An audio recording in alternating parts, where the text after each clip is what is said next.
여러분 이제 오늘부터는 이삭의 이야기를 좀 할 텐데요. 오늘 본문이 창세기 26장입니다. 그러면 26장 앞에는 뭐가 있죠? 25장. 그리고 26장 다음에는 뭐가 있습니까? 27장이 있습니다. 이렇게 이제 물어보는 이유가 있어요. 오늘 26장은 이 앞뒤 배치된 문맥이 아주 중요하기 때문입니다. 그 중요한 이유에 대해서는 결말 부분쯤 가서 말씀을 드릴 겁니다. 그럼 어떤 내용이 앞뒤로 배열되어 있는가를 한번 보십시다. 25장은 찾을 필요도 없이 에서와 야곱이 쌍태아로 잉태되는 내용이 소개됩니다. 근데 이 둘이가 뱃속에서부터 싸워요. 그리고는 서로 또 출생 과정에서도 먼저 나가겠다고 뭐 발 뒤꿈치를 붙잡고 난리가 아니에요. 결국은 기센 에서가 먼저 튀어나왔어요. 그리고 이제 뒤에 야곱이 나오는 바람에 에서가 형이 되고 야곱이 동생이 됐습니다. 그 장자를 야곱이 빼앗긴 거죠. 그런데 둘이 한 집에 성장을 하면서 에서는 아주 몸에 털도 많고 몸도 붉고 에너지가 넘치는 캐릭터로 성경에 소개가 됩니다. 또 외향적이고 또 들로산으로 사냥하는 걸 좋아하고 기가 세요. 근데 야곱은 굉장히 내성적이에요.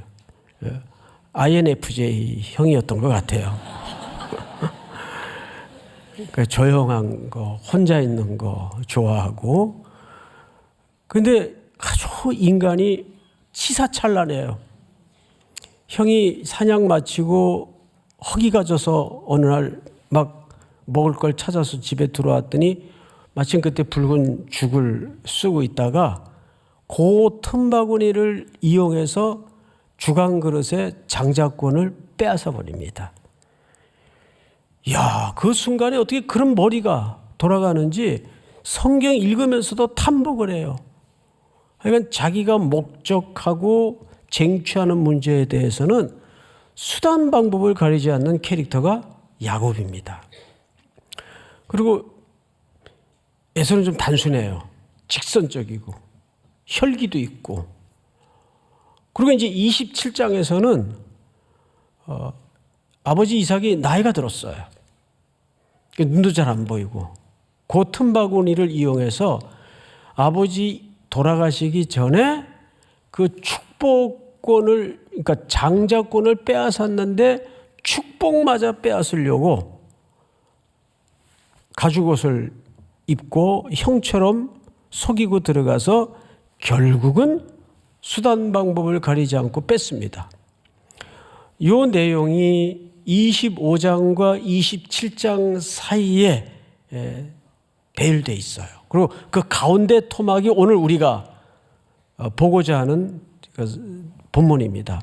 그래서 이 양쪽에 배열된 내용을 전제하고 오늘 본문을 봐야 돼요. 그러다 보면 자연스럽게 성경이 무엇을 드러내고 싶고 오늘 독자들에게 뭘 얘기하고 싶은가를 마주치게 될 겁니다. 1절을 한번 보십시다. 아브람 때에 첫 흉년이 들었다.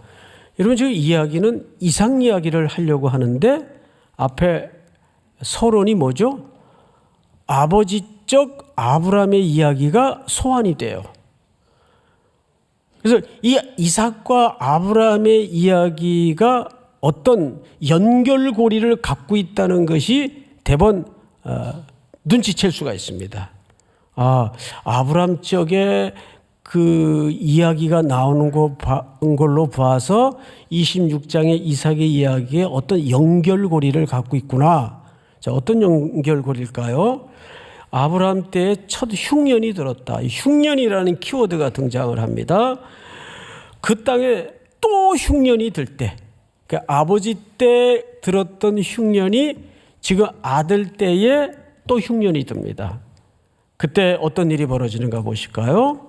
흉년이 들매 이삭이 그랄로 가서, 이 그랄은, 자, 앞을 잠깐 보실까요? 하나님이 이삭에게 약속하신, 또 아브라함에게 약속하신 가나안 땅 전체를 놓고 볼 때 해변가에 가드, 가사, 아스돗, 이 자그마한 도시가 위치해 있는 블레셋 지경입니다.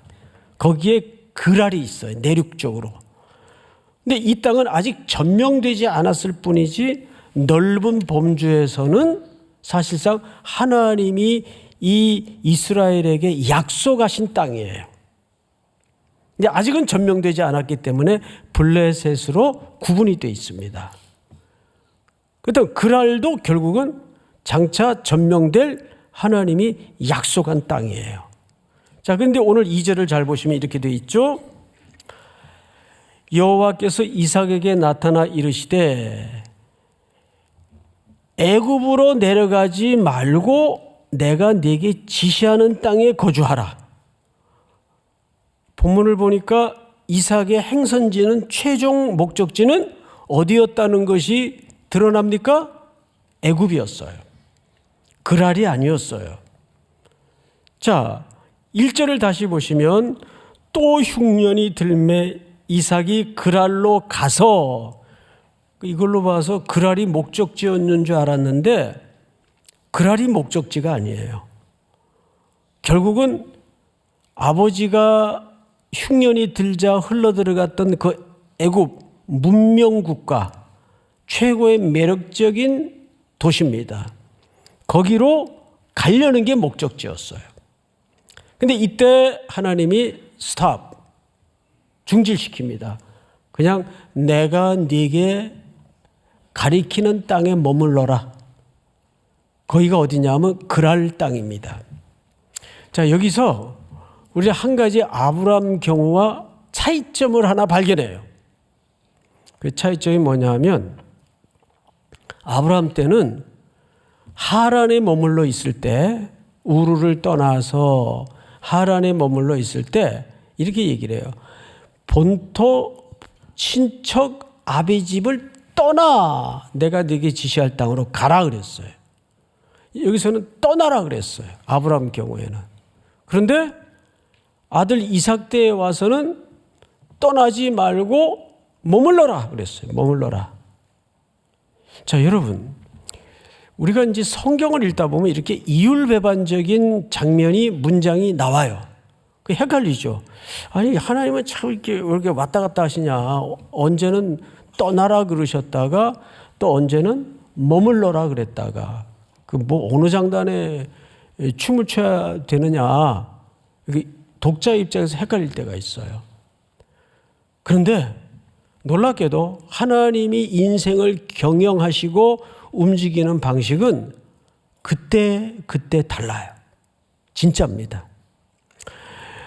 그래서 신앙이 깊어갈수록, 하나님의 말씀에 더 밀착되어 갈수록 우리가 슬금슬금 바뀌는 삶의 태도가 있어야 됩니다. 자기 고집, 자기 주관, 자기 경험, 자기 기준이 자꾸 객관화돼야 돼요. 야, 이거 내가 해봤더니 절대 그게 아니야. 내가 해봤잖아. 이걸 뭐라 그러냐면 꼰대라 그래요. 네? 라떼는 그건 커피숍에서만 파는 거예요. 그런 걸 꼰대라 그러고 조금 심하게 얘기하면 똥꼬집이라 그래요. 하나님이 우리 개인의 인생을 향해서 일하시는 방식은 그때그때 달라요. 상황에 따라서, 맥락에 따라서, 시대에 따라서. 그러니까 왜 그때는 그렇게 말씀하셔놓고 지금은 이렇게 말씀하시는지, 자, 제가 여러분들에게 종종 이런 표현을 썼어요. 하나님은 옳은 일을 하시는 분이 아니고 그분이 하시는 일이 언제나 옳다. 이 경계선을 우리는 넘어설 줄 알아야 됩니다. 그래서 그리스도인들이 공동체 생활에서 특별히 개인의 인생을 걸어가면서 고집을 부린다는 건 대단히 교만한 태도입니다. 사실 제게도 깊게 해당되는 표현이에요. 제가 고집이 얼마나 무서운 고집이 있었는지 몰라요. 지금은 그렇게 고집 안 부리는데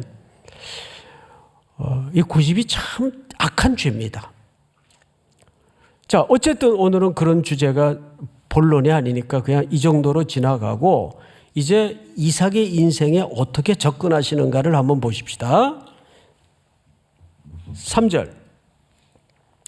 이 땅에 거류하면 내가 너와 함께 있어 네게 복을 주고 내가 이 모든 땅을 너와 네 자손에게 주리라. 내가 네 아버지 아브라함에게 맹세한 것을 이루어 네 자손을 하늘의 별과 같이 번성하게 하며 이 모든 땅을 네 자손에게 주리니 네 자손으로 말미암아 천하 만민이 복을 받으리라. 그러니까 내가 지시한 대로 애굽으로 내려가지 않고 이 땅에 내 명령대로 거하면 이렇게 복을 주겠다라고 약속을 합니다. 자, 여러분, 여기 또 하나의 키워드가 땅입니다. 이 땅이라는 것은 하나님이 지시한 땅이 뭐 유전이 숨겨져 있고 금은보화가 숨겨져 있어서 그 땅의 의미가 중요한 게 아니에요. 하나님은 하나님의 나라를 설명하려 하실 때 인간의 이해가 가능한 개념으로 설명을 하는데 주권, 나라, 백성입니다. 그래서 땅이에요, 땅. 그러니까 마치 이런 거죠. 아담에게 저 동산 중앙에 있는 나무의 실과는 먹지 말라 그랬어요. 그러면 그 실과가 뭐 유독 특별한 건가요? 그렇지 않아요. 그 말은 실과 자체보다도 하나님의 언약인 약속의 말씀을 지키느냐 안 지키느냐가 관건이에요. 이 땅의 문제도 똑같아요. 이게 부동산에 관한 문제가 아니에요. 내 명령을 지키느냐 안 지키느냐가 본론이지 이 땅이 어떠하냐가 아무 의미가 없는 거예요. 그렇게 복을 줄 것을 약속합니다. 내 말대로 이 땅을 떠나지 않으면 내가 네게 자손에게까지 복을 주겠다. 자, 그런데 여기까지 이해가 돼요. 뭐 하나님의 그 일하시는 방식이니까 그럴 수 있겠지. 근데 5절을 한번 볼까요? 5절. 5절을 한번 같이 큰 소리로 읽어봅시다. 시작. 이는 아브라함이 내 말을 순종하고 내 명령과 내 계명과 내 율례와 내 법도를 지켰음이라 하시니라. 제가 말씀을 준비하면서 이 대목에서 한참 머뭇거렸어요. 그리고 과거에 제가 했던 설교도 한번 찾아보고 그랬는데 그때도 몇 년 전에 이 창세기 이 대목의 설교에서도 제가 이 부분을 언급을 했더라고요. 자, 왜 이해가 안 되었을까요? 여러분, 이는 아브라함이 내 말을 순종하고 내 명령과 내 계명과 내 율례와 내 법도를 지켰기 때문이래요. 그러면 더더욱 이해가 안 되는 게 우리 한 뭐 여러 군데 찾을 것 없이 자막을 통해서 아브라함의 그 참 희한한 장면을 한 두 군데만 좀 확인해 보십시다. 우선 창세기 12장을 좀 볼까요? 그 땅에 아버지 때 일이겠죠? 기근이 들었어요. 아브라함이 애굽에 거류하려고 그리로 내려갔으니 이는 그 땅에 기근이 심하였음이라. 그가 애굽에 가까이 이르렀을 때 그의 아내 사레에게 말하되 내가 알기에 그대는 아리따운 여인이라. 한미모했던 것 같아요.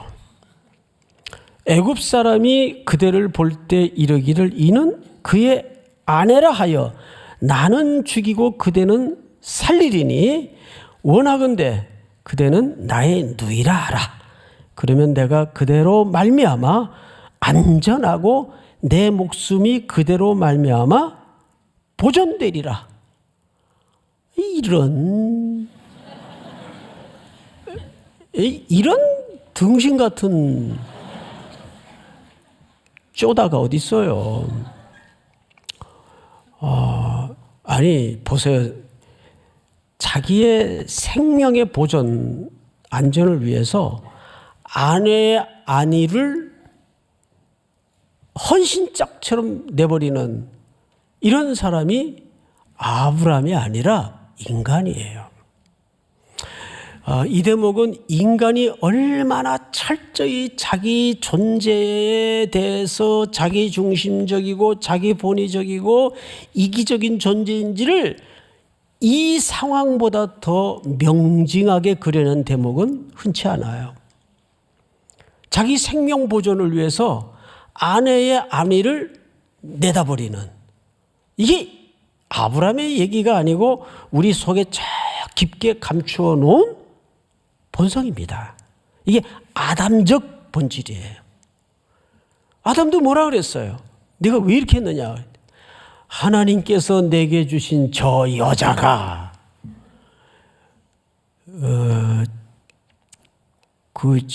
욕 나오기 직전인데 제일 바보 같은 사람이 여자 핑계 대는 사람이야. 내가 어쩌다 너를 만나가지고 아유 세상에 그걸 어떻게 콧구멍으로 숨 쉬고 산다 그래요?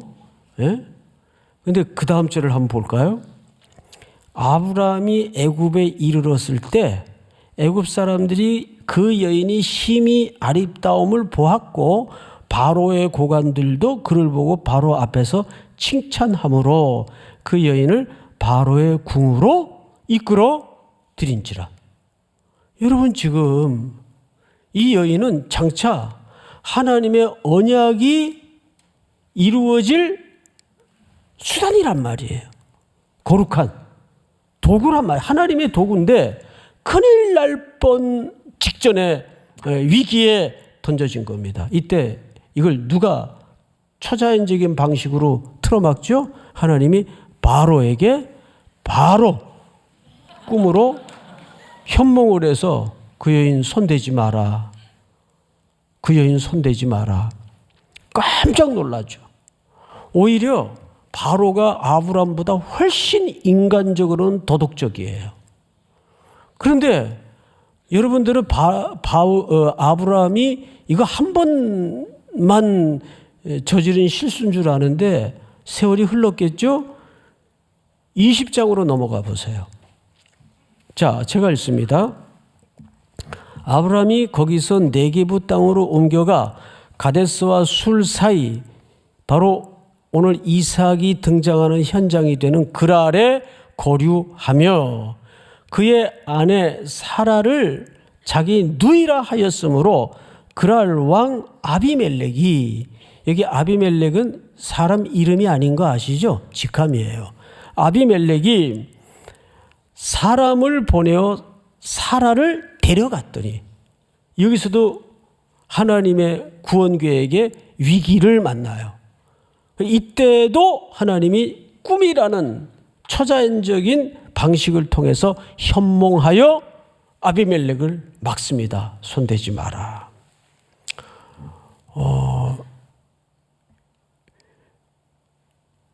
인간은 계속해서 실수를 저지르는데 하나님은 어떤 맥락 속에서 그걸 계속 막아줘요.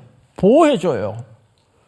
그리고 이제 우리는 아브라함을 뜻밖에도 어디서 만났는가 하면 지난주 설교 시간을 통해서 나눈 것처럼, 지난주 4부 때 제가 설교를 했나요? 예, 만난 것처럼 아브라함에게 아들을 바치라는 명령을 듣고 아들과 아버지는 3일길을 말없이 걷습니다. 답답한 나머지 아들이 먼저 입을 열죠. 아버지, 왜 그러냐? 번제할 나무와 불은 있는데, 칼은 있는데 재물은 어디 있습니까? 그러자 아브라함이 이런 얘기를 하죠.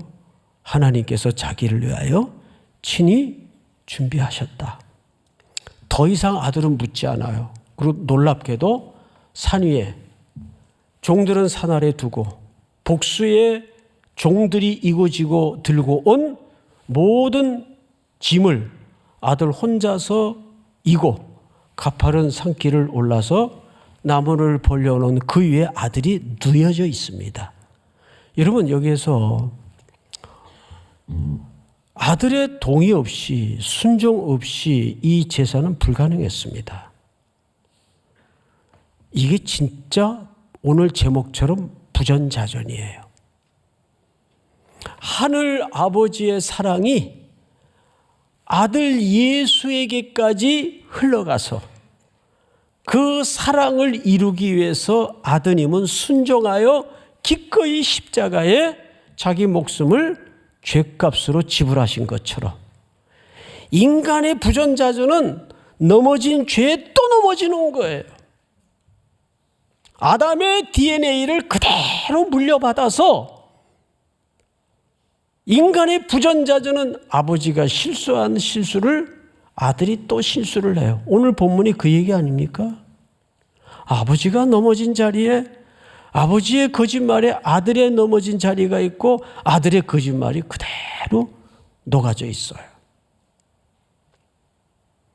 그런데 하늘 아버지의 부전자전은 그거를 능히 덮고도 남는 큰 사랑으로 우리에게 보이시는 거죠.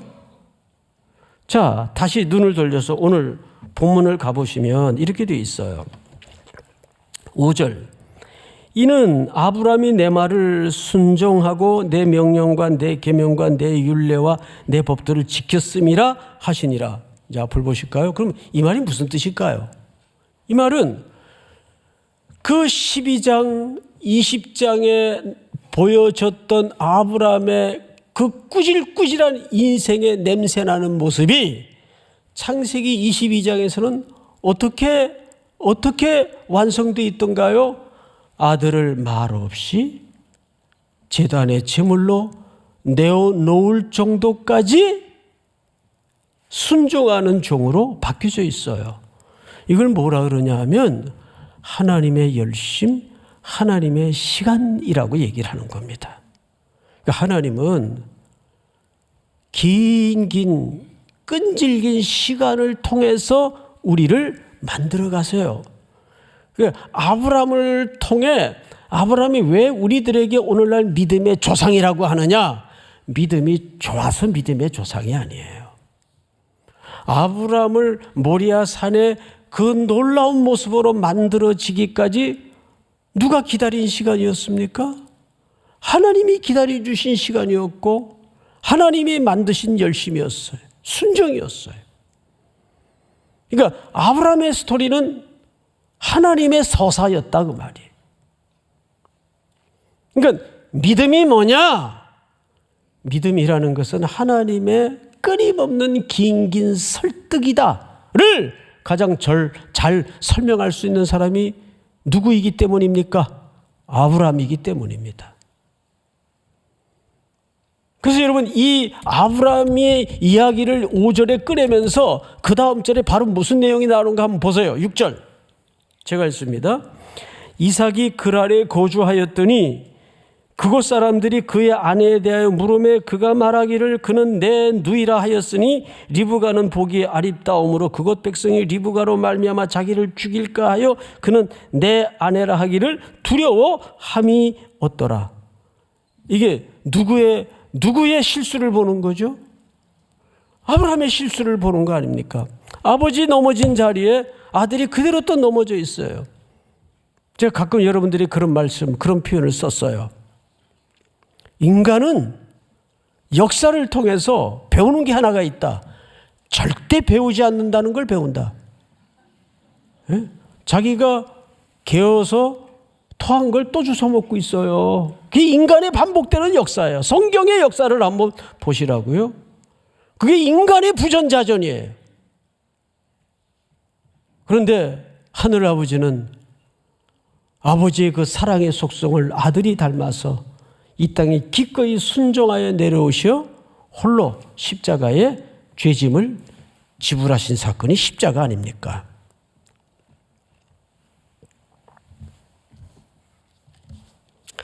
자, 8절을 제가 읽겠습니다.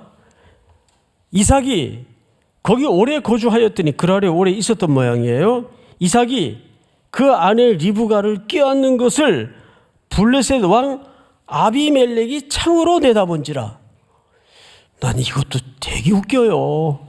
왕이 뭐 그렇게 할 일이 없었나? 어떻게 또 그걸 다 보고 봤지? 이좀 우발적이고 해프닝 같고 우연히 일어나는 일 같아요. 우연일까요? 우연이라는 건 없어요. 여러분, 그래서 우리 청년들 잘 들으셔야 되는 게, 스쳐가는 바람 같은 인연 속에도 하나님은 일하십니다. 그래서 소중히 대해야 돼요.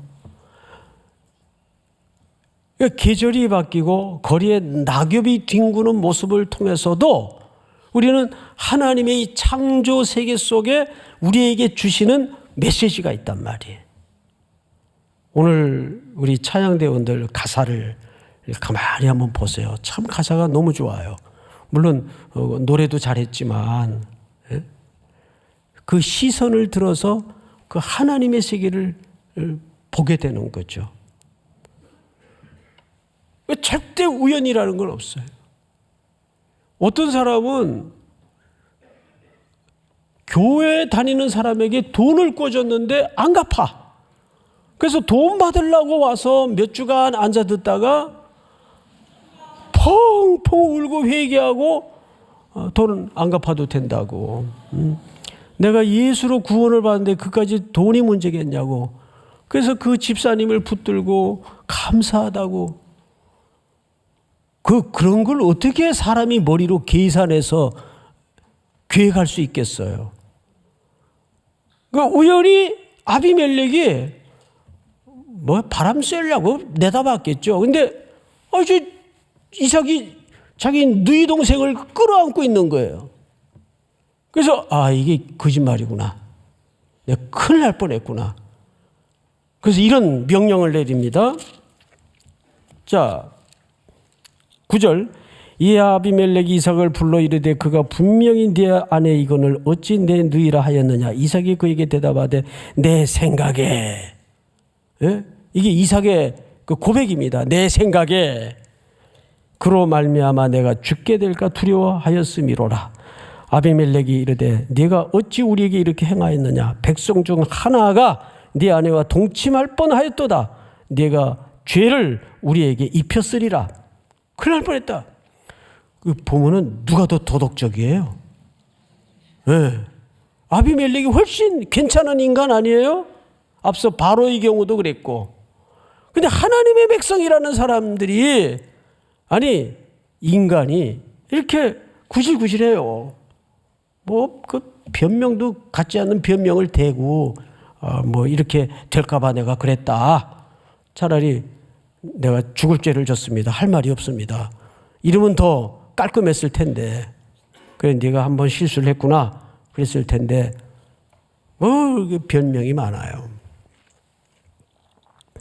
자, 그런데 11절을 볼까요?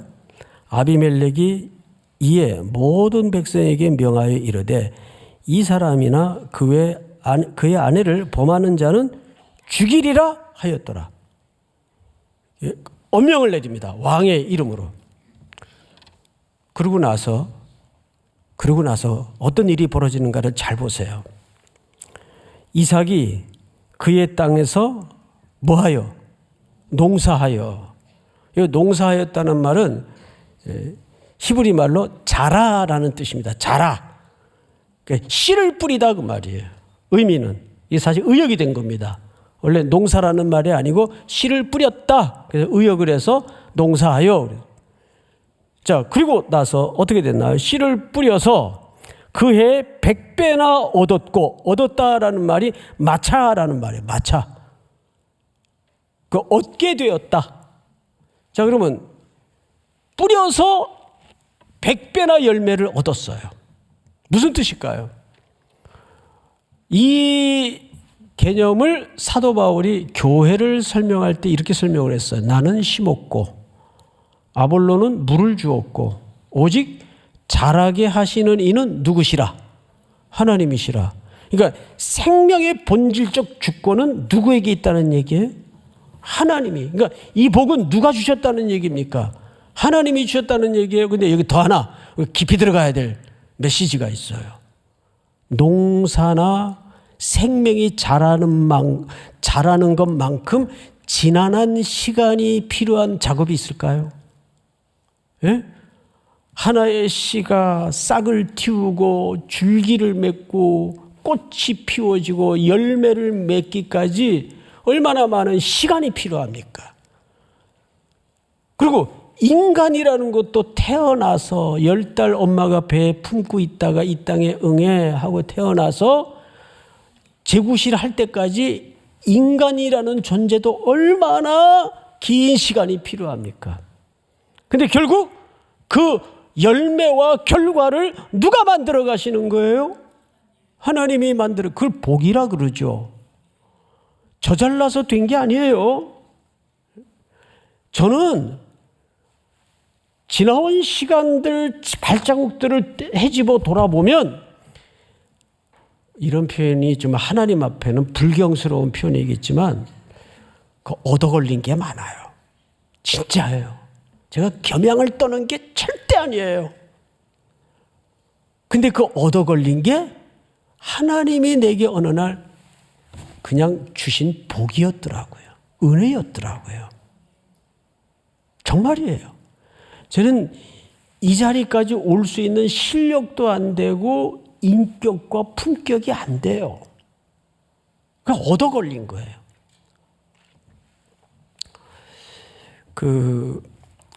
유키즈 온 더 블럭이라는 프로그램을 진행하는 작가죠. PD가 아니고 작가분이 쓴 책이 하나 있는데 참 괜찮은 태도라는 책이 있어요.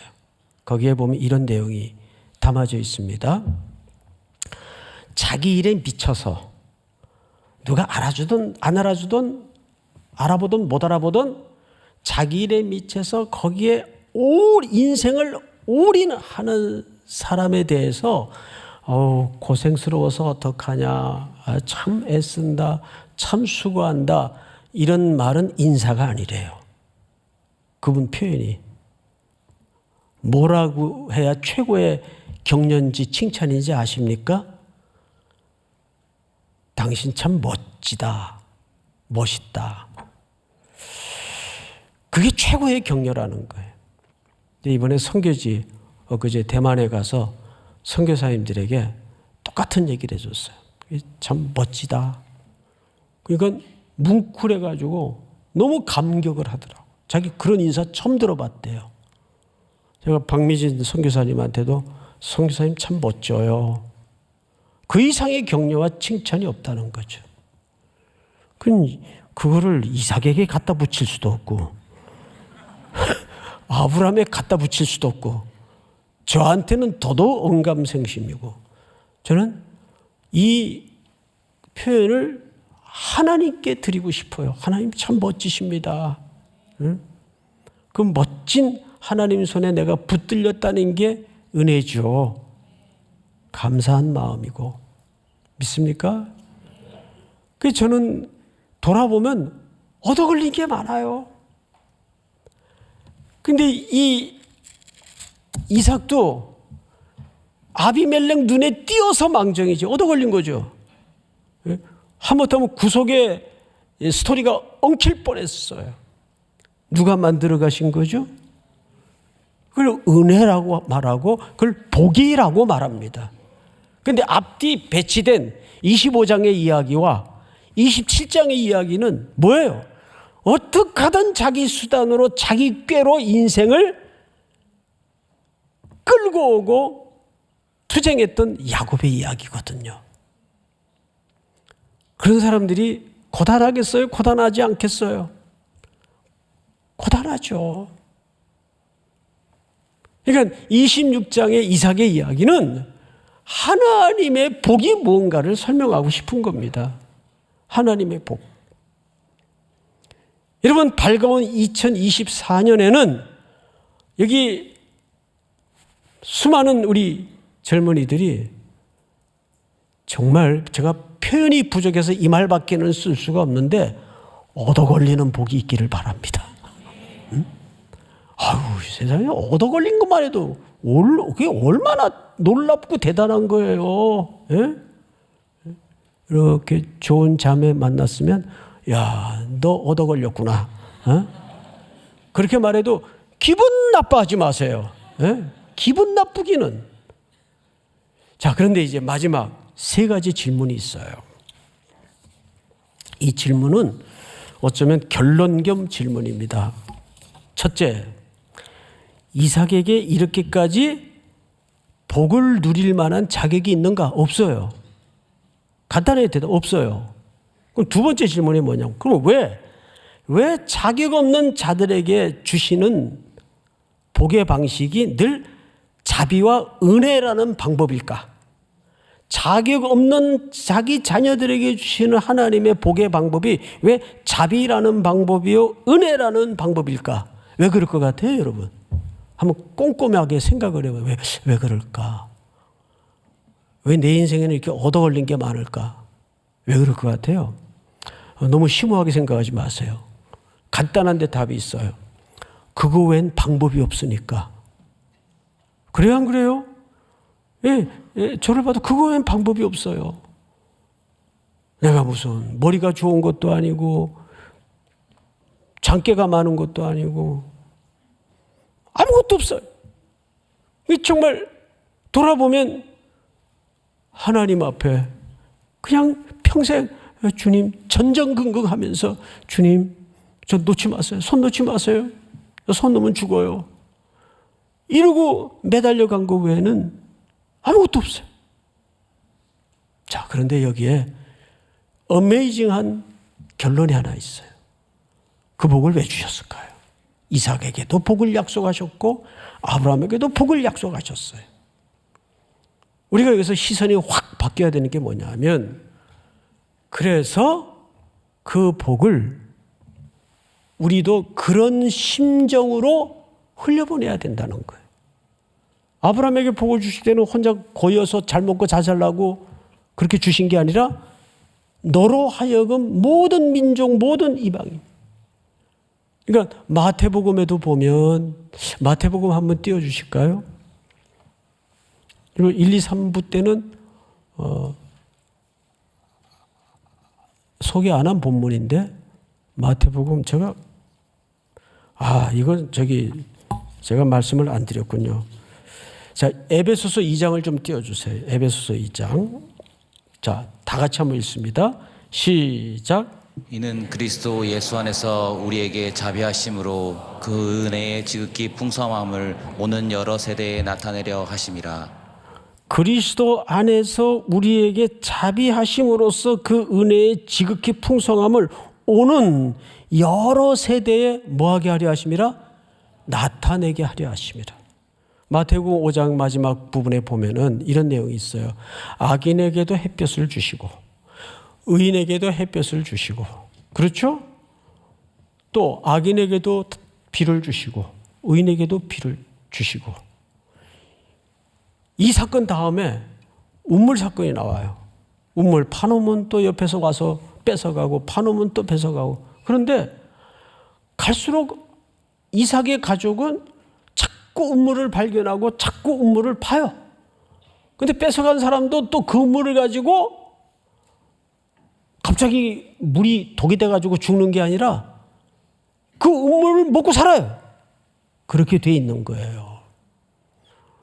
요셉을 평생 괴롭히고 때렸던 형들은 요셉 때문에 한 시대 먹고 살잖아요.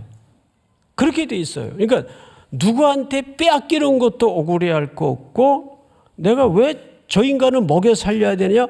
억울할 거 없어요. 하나님의 은혜는 그렇게 흘러가게 돼 있기 때문에 그게 십자가의 방법이에요. 저도 한번 크게 깨달은 적이 뭐냐면, 이 연말 되면 교회에서 이제 도와드리는 기관을 이렇게 정리를 해야 돼요. 교회 규칙에 따라서. 어떤 때 이제 이런 케이스가 발견되는 거죠. 야, 여기는 이거 뭐 언제까지 여기 도와줘야 돼? 20년째인데 지금. 예? 도와줘봐야 아무 지금 발전도 없고 보람도 없는데 그래서 언젠가 한번 좀 오래되긴 했는데 하나님이 제 머리를 한 대 땅 치시더라고요. 톡 때리더라고요. 깜짝 놀랐어요. 네가 그랬지 않냐. 네가 그 하나님의 조건 없는 사랑 때문에 여기까지 온 거 아니냐. 따지긴 뭘 따져. 그 제 안에 그런 율법주의적인 근성이 그냥 누르지 않으면 삐집어 올라오는 거예요, 이게. 그래서 너무 부끄러웠어요. 잣대 들이대고 왜 보람이 없냐, 왜 결실이 없냐 이랬더라고요, 제 안에서.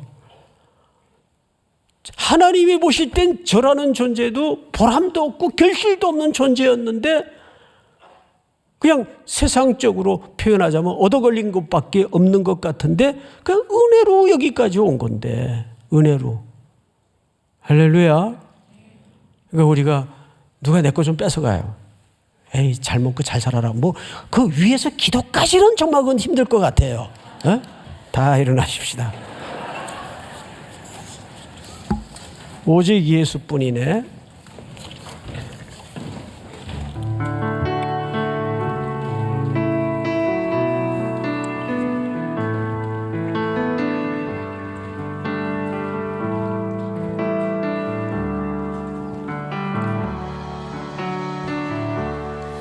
은혜 아니면 살아갈 수가 없네. 호흡마저도 다 주의 것이니 세상 평안과 위로 내게 없어도 예수, 오직 예수뿐이네. 은혜 아니면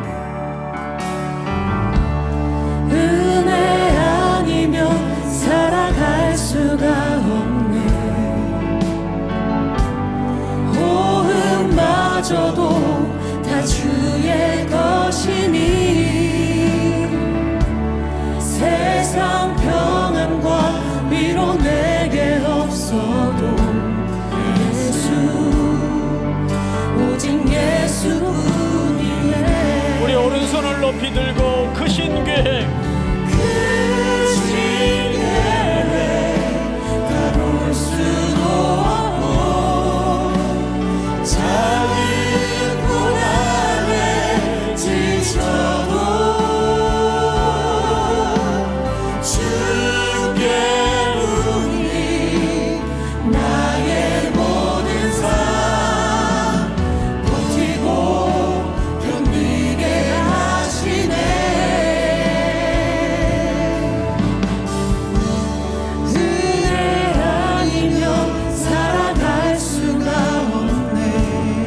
나의 모든 것 다 주께 맡기니 나의 모든 것 다 주께 맡기니 참된 평안과 위로 내게 주시는 주 예수,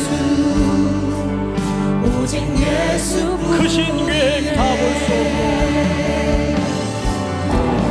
크신 계획 다 볼 수도 없고 작은 고난에 지쳐도 주께 묻기 나의 모든 삶 버티고 견디게 하시네. 목소리로만 은혜 아니면 은혜 아니면 살아갈 수가 없네. 나의 모든 것 다 주께 맡기니 참된 평안과 참된 평안과 위로 내게 주신 주 예수, 오직 예수뿐이네. 지금은 우리 구주 예수 그리스도의 은혜와 하나님 우리 아버지의 놀라우신 사랑하심과 성령님의 교통하심이 오늘 머리 숙여 경배를 드리는 사랑하고 사랑하는 귀한 3일의 성도들, 해외, 군에 멀리 출타 있는 가족들, 지금도 선기지에서 열심히 주님의 땅을 밟고 있는 우리 대원들, 머리 위에 이제로부터 영원토록 함께 있을지어다. 아멘.